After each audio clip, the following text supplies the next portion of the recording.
to let people in the waiting room. Oh my goodness. They'll be muted. People. I will ask the questions. It'll be great. Egads. Yeah. Hello, everyone. Hi, everyone. Hello. Good afternoon or good morning. Hello. Depending on what coast you're on. Hi. All right. Is this everyone? Okay. I think we can get started. I'm Inez Lagarda from Warner Brothers Home Entertainment, and thank you for joining the Flintstones press room. Oh, Eric's in. Let's admit him. Admit. Okay, we've got Eric. Let's hang on for a second. Eric, good morning. I had to gather all the most Warner Brother things in my house together. You got it. Hopefully I meet the requirements. Right. We'll let you stay in this one. How about that? All right. So good morning again. So I'm Inez, and we are going to get started with our press room with the Flintstones release. Let me introduce you to who we have today. Director, producer, Tony Cervone. He was responsible for SCOOB and the Flintstones and WWE Stone Age Smackdown. Can't say that as well as Yvette in the panel, but there it is. Actor Jeff Bergman, star of Our Cartoon President and voice of Fred Flintstone on multiple occasions. Next, we have Eric Bauza, voice of Bugs Bunny on Looney Tunes Cartoons and the frequent voice of Bam-Bam and Dino. Last, we have animation historian and author Jerry Beck. A few reminders that the Flintstones, the complete series, is now available on digital and coming on to Blu-ray Tuesday, October 27th. If you missed any of the panel today, that was earlier today, you guys can catch it back on New York Comic Con's YouTube page. In regards to this press room, we will send you a link later on this afternoon so you can pull what you need. Now let's get started with the first question. The first question is for Jerry. Stefan from Forces of Geek. The Flintstones was the first primetime animated series. What sets it apart from the other series? And do you think that there is a place in the 21st century for a primetime incarnation of Hanna-Barbera properties? Wow. Sounds like 2 or 3 great questions in there. There's, okay, I don't even know where to begin, but the Flintstones, what sets it apart, obviously in the very beginning, it was the first primetime animated series aimed at adults for television. TV animation before the Flintstones, you know, the Yogi Bear, you know, Rough and Ready, not to mention things like Tom Terrific and Crusader Rabbit, were all aimed at children for the most part. The Flintstones was taking animation to where live action on television was at that time, which was sitcoms. It was a shock to people who came out.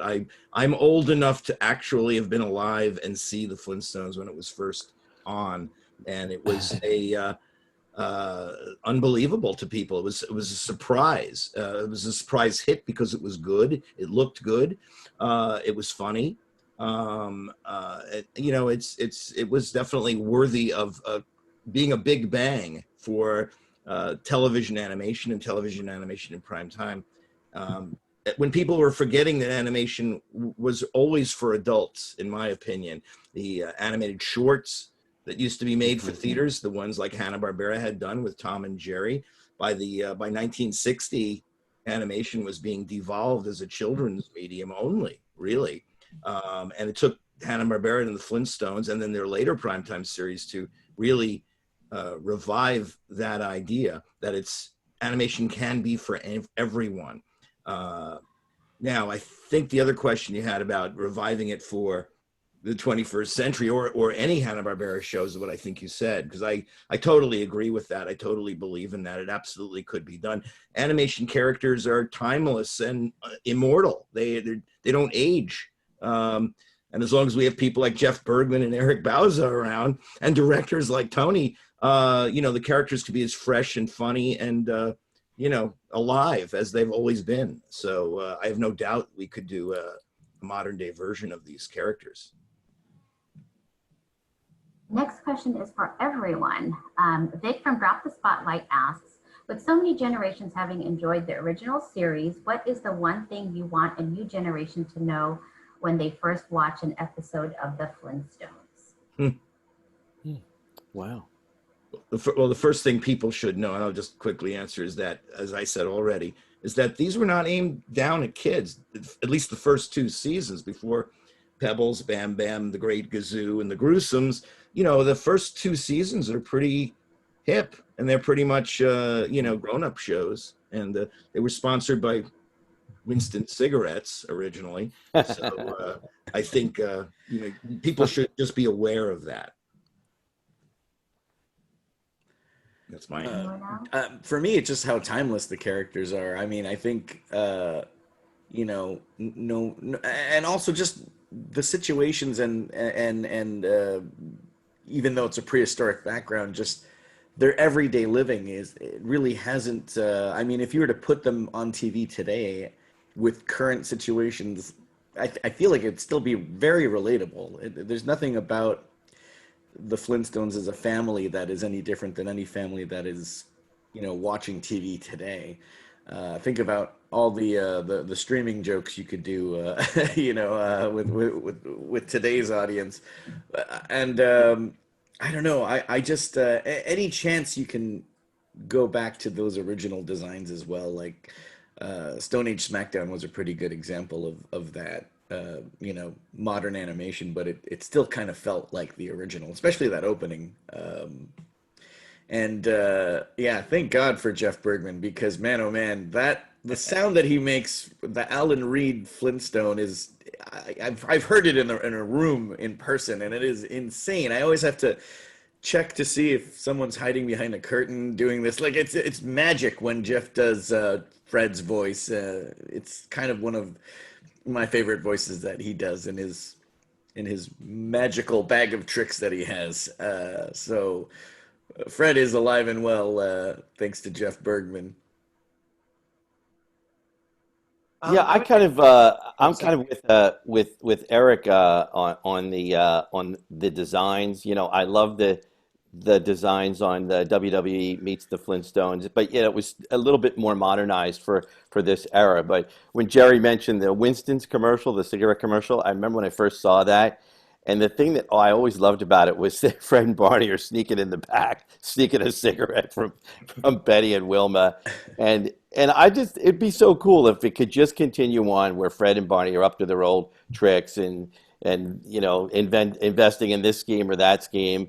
And remembering that when they did the vitamin commercial, I think, or the cereal commercial, people would say, well, how come Betty and Wilma aren't in the commercials? And I guess when they did testing, they found that kids thought that Betty and Wilma get in the way of Fred and Barney's good time. So, it'd just be great to see them, like as they were up to their old tricks, just as if it never was off the air. Tony?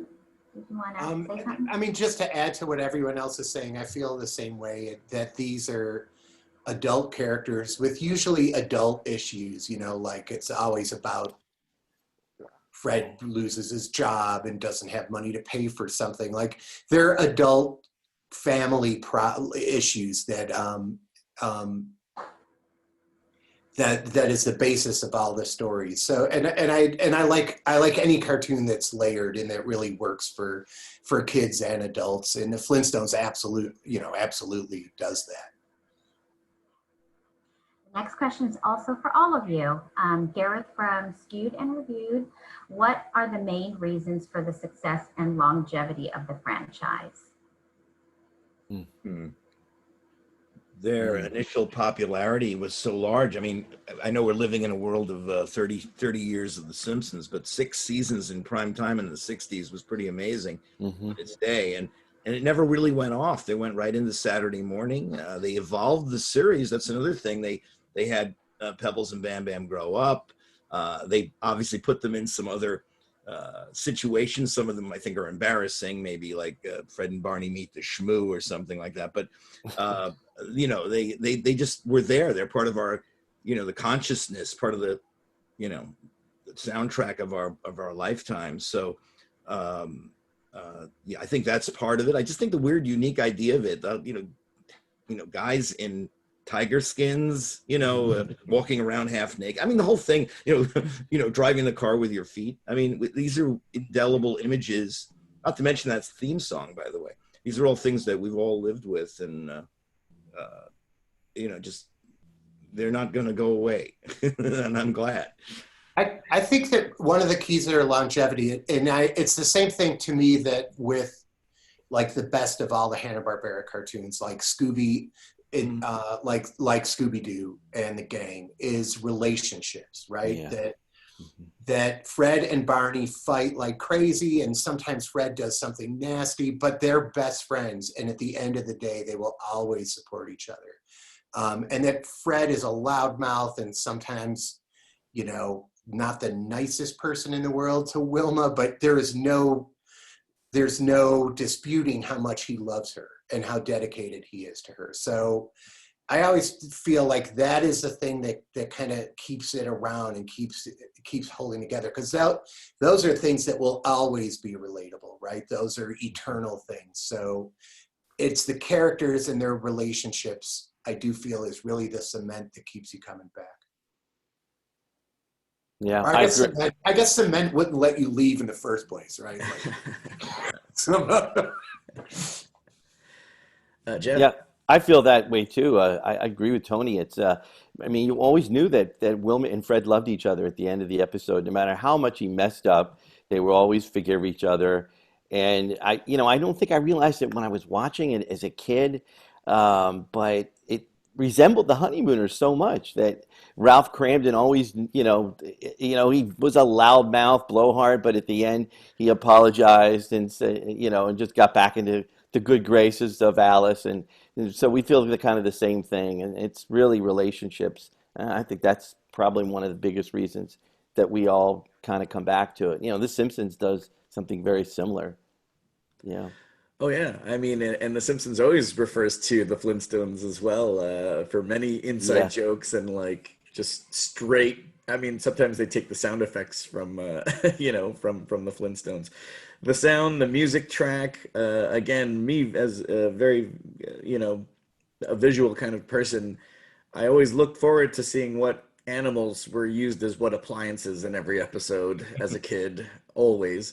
I mean, and also, when I was watching, it was during like the 80s and 90s, and they merchandised the crap out of it for my generation. It was like on every hoodie, it was almost everywhere. I have a like almost life-size Dino-sized piggy bank around here somewhere. I don't know. In Canada, we had Canada's Wonderland, and it was our theme park before Paramount Parks took over. They had Hanna-Barbera Land, and they had Flintstones mini golf. It was the best, like for a kid, it was the most amazing experience you could have. It was the size chart was a Barney Rubble. You have to be this, this size to play here, and That's cute. character. I don't know. I just the overall. I loved trying to draw those characters as a kid. I used to just get the sketch pad out and doodle and draw, try to figure out Fred and Barney. I always wondered what that line was that resembled 5 o'clock shadow, and Yeah. now I know. Okay.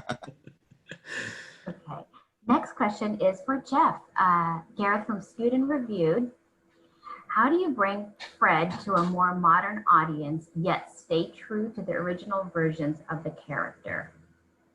Well, that's a good question. I mean, it depends on who's directing it. Some of the directors, the way they direct it, Alan Reed, who was the original Fred Flintstone, he had such, I don't want to call it phlegm. I mean, but he was very, had a lot of phlegm in there and garbly. And sometimes we kind of clean it up a little bit for clarity. I think he might have been a heavy smoker too. So, that's certainly one of the reasons. But again, it's the way it's written, and putting them in very modern day situations really helps to move the characters forward, and advance them into today's world. Next question is for all of you. Mark from Toon Barn, could Fred Flintstone get away with some of the behaviors he exhibited on the original Flintstones today with the respect to his relationships with his friends, family, and co-workers? I almost feel like he's definitely the guy that always he's the fall guy of the show. He always tries to aim high and then maybe cut corners, and I feel like he's gotta hit bottom before he learns his lesson. I think, right? I feel that's almost every episode. There's something where he messes up at the risk of his marriage and friendship or at his job. But I feel like that's the whole lesson, right? I feel like I don't think that there was really anything too risque that they did back then that they couldn't probably get away with today, especially in a prime time setting. Yeah. See worse things on Family Guy. For sure. The original show was part of its time, and things have changed in society.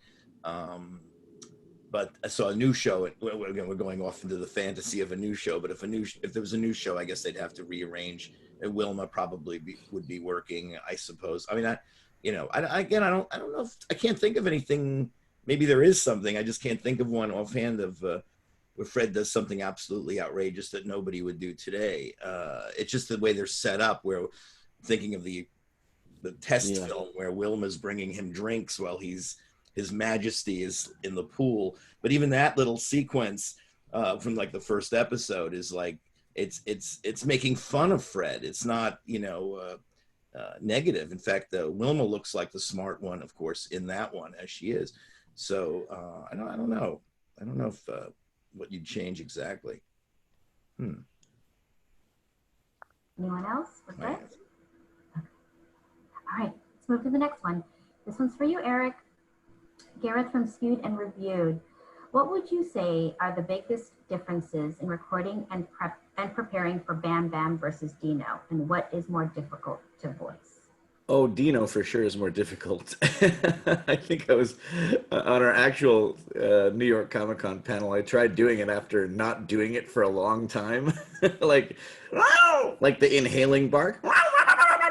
And it's like, it's that taxing on the voice. Bam Bam, originally voiced by Don Messick. And in Flintstones WWE Smackdown, I got to play all the characters that only say two words, pretty much. Bam Bam, Hoppy, and Dino. Bam, bam, bam! There's something about my pipes, I guess, that I get into that Don Messick area, like Dr. Quest. Johnny, Haji, we have to stick with Race. He's there to protect us. It's this weird thing.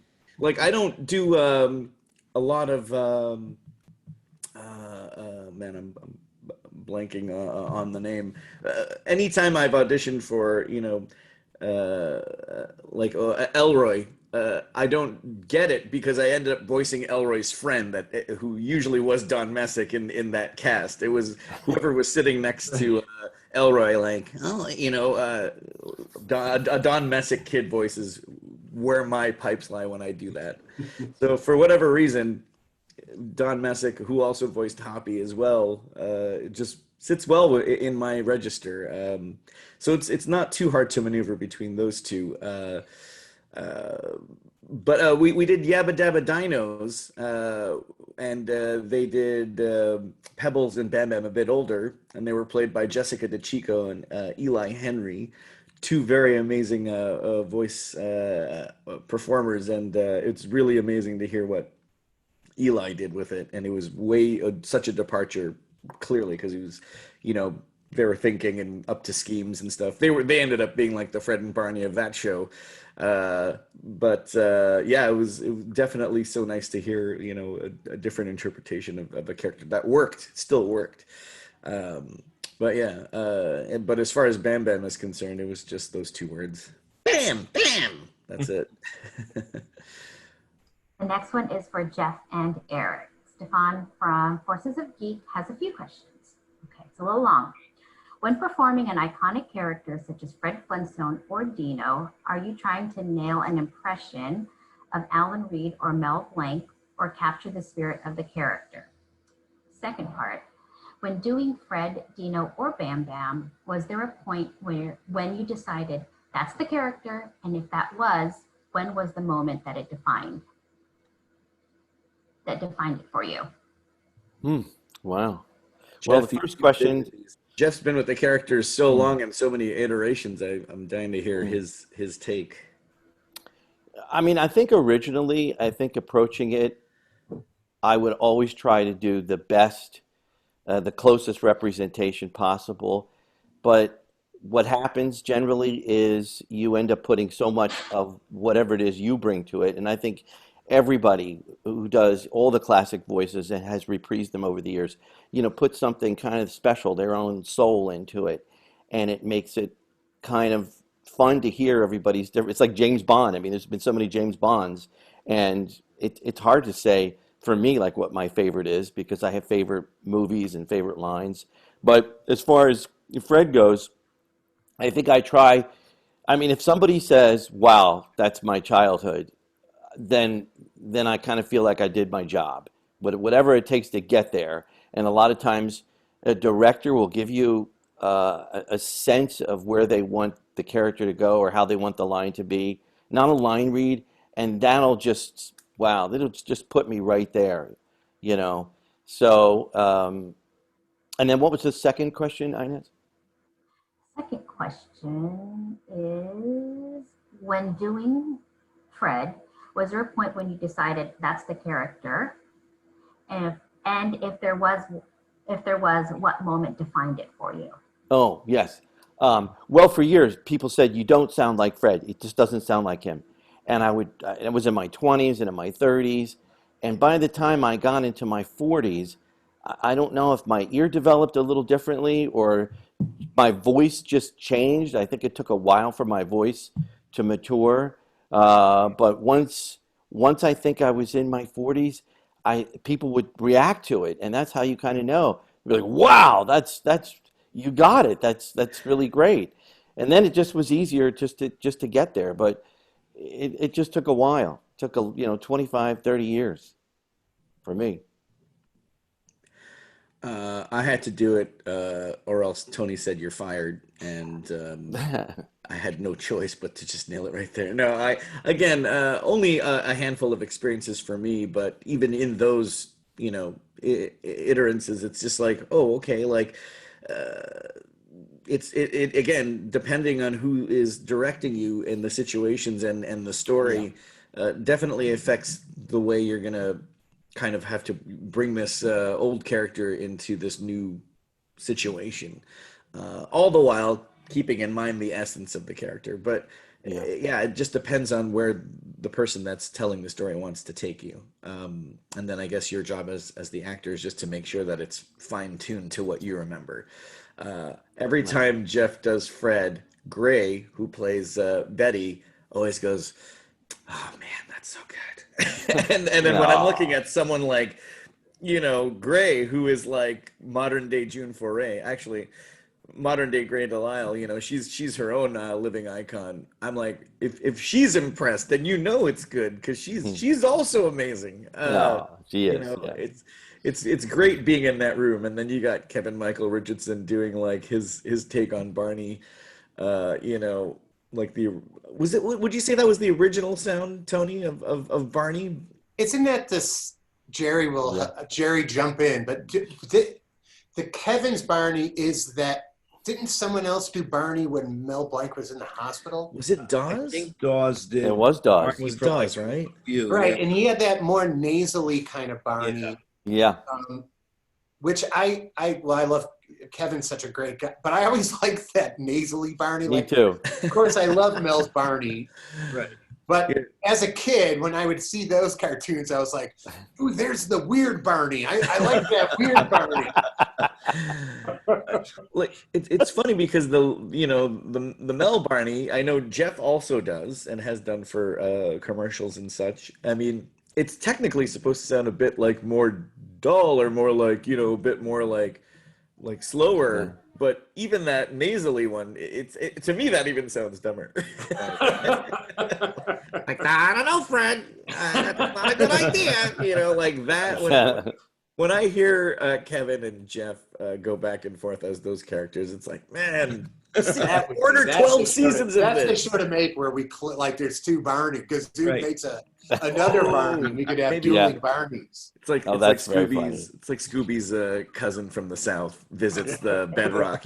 Barney's cousin from the town over. I'm telling you, I would love to see like Fred and Barney at like a bar in Bedrock, just after work before going home, There you having go. a drink.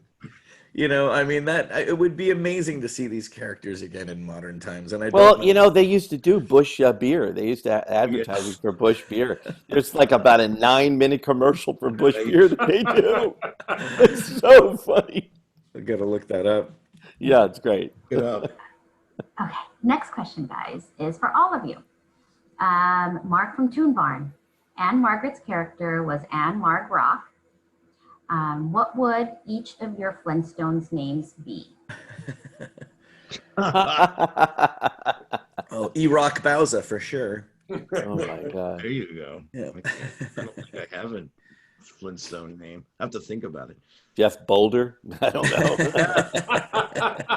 Boulderberg?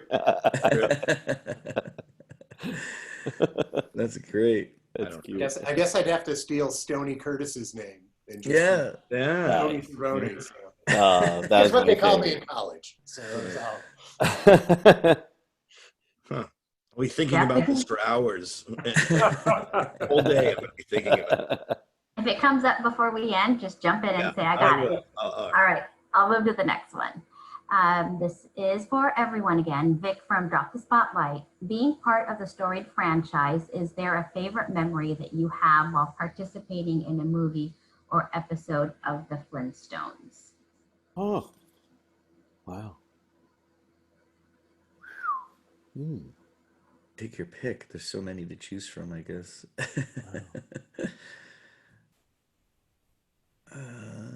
Man, well, anything with Great Kazoo in it too, right? Are we picking favorite episodes? Favorite memory Favorite memories. Man. that you have while participating in a movie or episode? Oh, our participation. Yeah. Jeez. Man, oh man.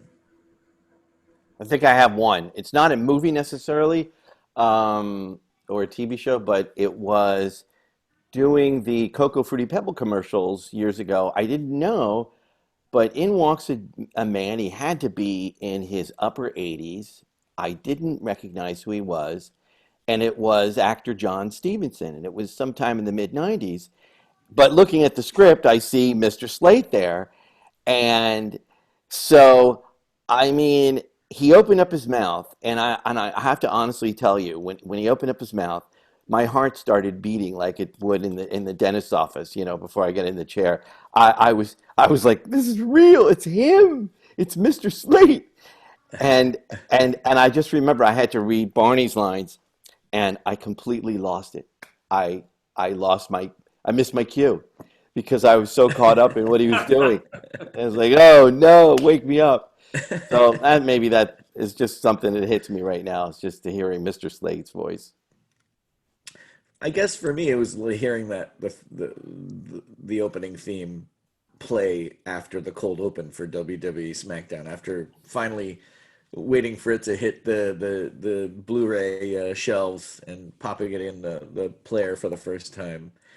Knowing that I would be a part of this was, put goosebumps on your arms and just go, oh my God, like that's when it becomes that surreal out of body experience where you're not even like the performer in it. It's like these characters are alive and you really had nothing to do with it. And I'm sure Jeff can attest where sometimes you're in the booth for like, hours and hours and then you go back for ADR sessions. Sometimes the takes that they pick, aren't necessarily they may have been Frankenstein together from two different takes. Yeah. And it becomes like, did I do it that way? Or I remember doing it that way, but it slowly becomes like, I forget like even doing that. And you're just kind of like, mesmerized by everyone else's work that surrounds the voice, like the backgrounds, the music, the animation. That's when it becomes that weird, surreal, out of body experience for me. But I remember just that day, I was like, "Wow, this is cool."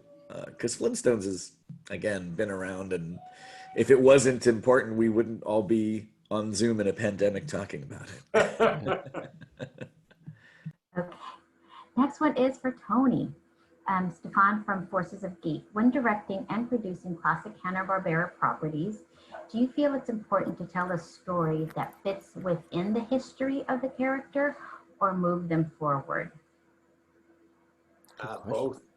You know, the answer is Yeah. both. You always have to respect the history of the characters and where they're coming from, and then you also have to, kind of in equal measures, do something new. You know, and that's tough to do, and we're not always successful with it. But I think that some of the things over the years have been pretty successful, where it feels like, yeah, this is new, but also really entrenched in where it comes from. And I think with the Hanna-Barbera properties, that's even more important. Like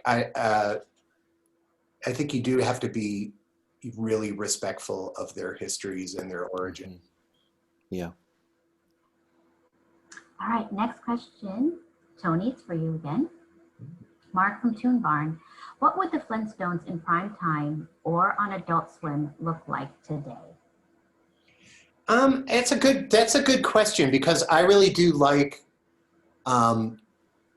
what I guess we would call prime time adult animation, right? Or whatever stuff that's purposefully made for adults. I would hope that if there was a modern Flintstones, it would be made for the whole family. You know, that sometimes with some of the stuff that's clearly meant for adults, animated stuff, there's stuff that's probably inappropriate for kids, right? But and I would hope that the Flintstones would be really layered. That there'd be stuff in there for the parents, and also stuff in there for the kids, and it could continue to be a family show. I mean, in some ways, The Simpsons is kind of a family show. So Yeah. I hope it would be something everyone could watch at once, and that everyone could get their phones out and look at their phone at once. Yeah. Good answer.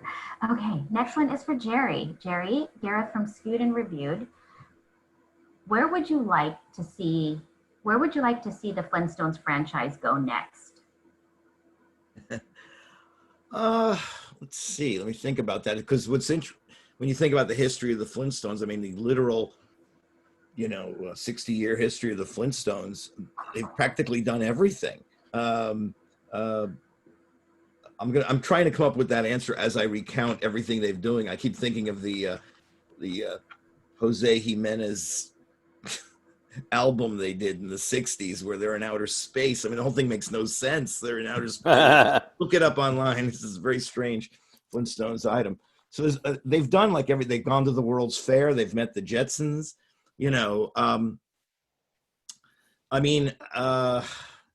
I think the thing that would be interesting is something we've mentioned before, which would be to update the concept of the modern Stone Age family, the utilization, the Stone Age versions of the Zoom, of everything that we're using today. Would be the part of the comedy, and again, what the roles of Betty and Wilma. It would come out almost naturally just by making it based on today's world. By the way, I did come up with my Stone Age name. It's Quarry Beck. Quarry Beck. That's all I can figure out. If I could jump in just for a second, the one thing I wouldn't like to see is, Fred does have some negative qualities, and what I would not like to see is something that focuses on those negative qualities and that takes him to a darker place, or a place that, because we live in some pretty challenging times right now, and I would not like to see Fred portrayed in an overly negative way. Like, yeah, he's a loudmouth and a blowhard and egotistical and all those things, but not very far underneath all that is a really decent guy. So that's what I would want to protect Fred. Mm-hmm. Sounds good. Wow. Yeah. I hope So- you can do it. I hope it happens. 12 seasons, you say? Okay. Not doing nothing.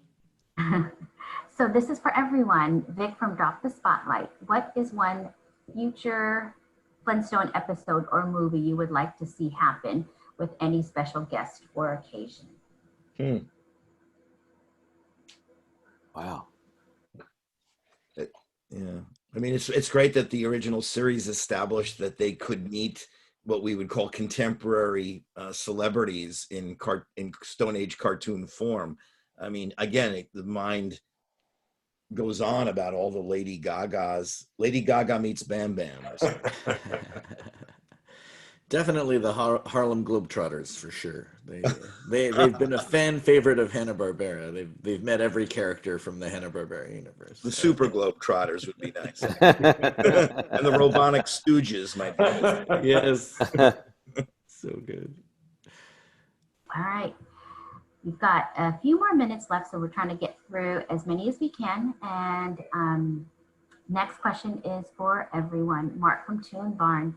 Did Kazoo really make the Flintstones jump the shark, or are you a closet fan of Kazoo?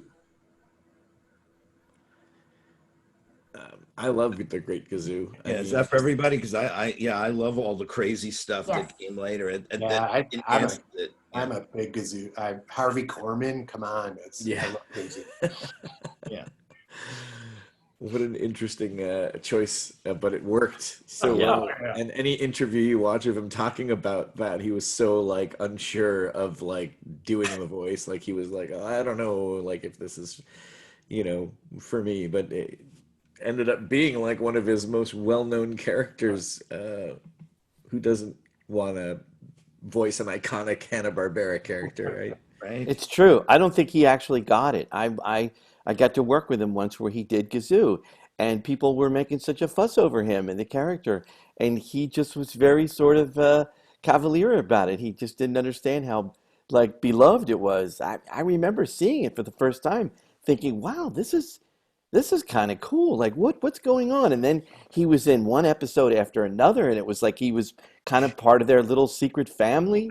It was just it was really cool.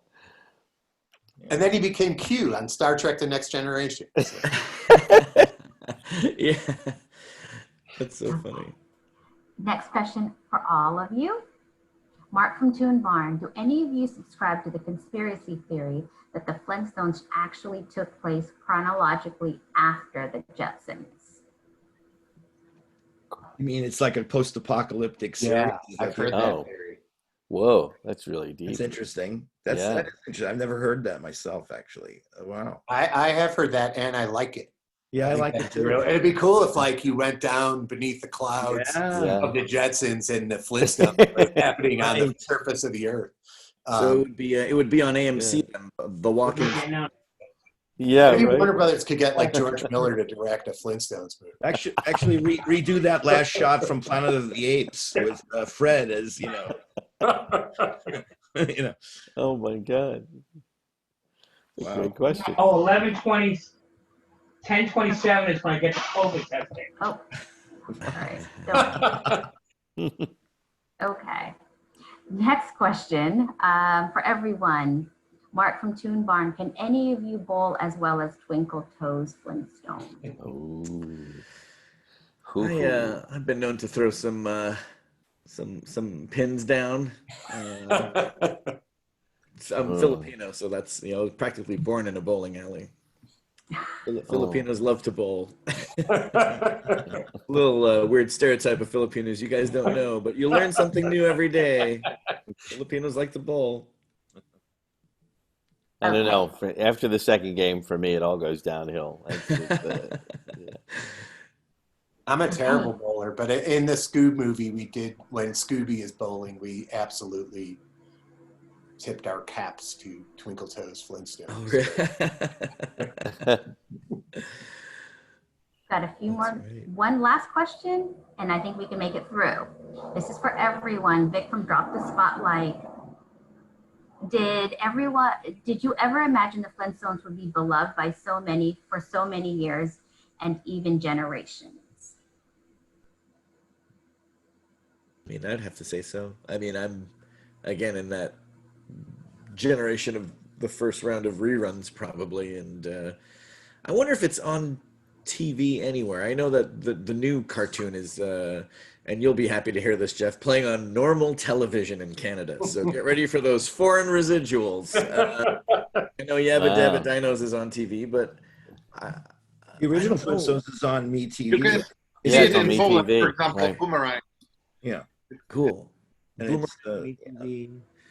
And now on Blu-ray. So Yeah. yeah, Now I mean, yeah. When you're Wouldn't a have to look kid, far. when you're a kid and you watch it and you see something on TV, at least when I always think it's forever anyway. It's on TV. It's there. Mhm. It's forever. You know, and the Flintstones actually in my lifetime have done that. You know, they've been around, and you know, they're just what we call, I guess, legacy characters now. You know, they're just, you know, they're classics. You know, we all, in addition to, I will speak for everyone, but in addition to like making this stuff, I think we all really enjoy watching it. Like if I do run across an episode and it's like, oh, I love this one, and then I will stop whatever I'm doing for 22 minutes and finish the episode. But Yeah. Flintstones really is one of those things that it's really fun to make, and it's really fun to work with these great people. But I just love that show, and I love those characters. So I still get as much enjoyment from it as I ever have. So it's not a surprise to me that other people do too. Yeah, I agree. I remember visiting Hanna-Barbera, like when it was still Hanna-Barbera and not a gymnasium or storage facility. I don't know what it is now, but being starstruck even by just seeing a security cart, like the golf cart, it looked like the Flintmobile, like you know, looked like Fred Flintstone's car. It had the plastic casing over this golf cart, and I was like, with my Kodak Fun Saver. Yeah, they made that for some kind of event, obviously, or some kind of publicity purposes. But then they just used it as a golf cart for years. So, like, if you had to move packages or a bunch of boxes, you would do it in Fred's car. I love it. That's so cool. So cool. I was like, where is that? I was like, I need to get my hands on that thing. It still exists. And on that note, we have just wrapped the questions and we are done. So I'd like to thank the awesome panelists for joining us today and all of you guys for submitting your questions and supporting this release. Quick reminder that the Flintstones, the complete series, is now available on digital and coming to Blu-ray October 27th. If you guys have any questions, feel free to reach out to me or Gary with any of your questions. And we are here to help you in any way we can. So thank you, everyone. Have a great rest of the afternoon. Thank you. You Thanks. guys too. Take care. So when the Yabba dabba doo! I was gonna say, when the pandemic clears, we get to do this again next year, right? But in person in New York, you get to fly us all out. Let's do it. Let's do it. Totally. Noted, Eric. Noted. All right. Alrighty. Thanks, everyone. Thanks, Take guys. care. Yeah. Bye, Great seeing everybody. Take care. Bye bye. All right, take care, guys.